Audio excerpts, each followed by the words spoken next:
sabia que o Windows limita o poder do seu processador por padrão? Hoje eu vou te mostrar como liberar o desempenho máximo que a Microsoft esconde nas configurações de energia para deixar seu PC muito mais rápido agora. Sem enrolação, abra o seu CMD porque a gente vai usar um comando que destrava uma função oculta do Windows. Olha só na minha tela, vem comigo. Já deixa o like, se inscreva no canal e ative o sininho.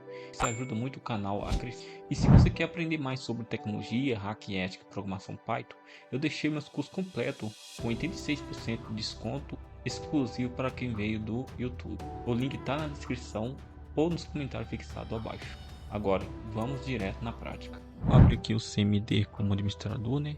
Botão direito nele, executar como administrador. E eu vou deixar o comando aí na descrição. Tá? Aí você digita do jeito que eu tô fazendo aqui, você copia e cola ele no seu terminal, tá? O primeiro comando é esse daqui, né? Vou dar um enter, né? Ele vai ajustar aí o desempenho de energia, né? Para desempenho máximo, né?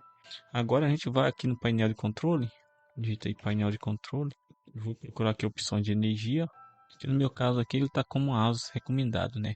Se para você aparecer a opção aí Ultimate Performance ou desempenho máximo, você marca essa opção de desempenho máximo, né? No meu caso aqui eu tenho equilíbrio, que fica um pouco mais fraca a energia, e tem esse aqui, ó, recomendado, né?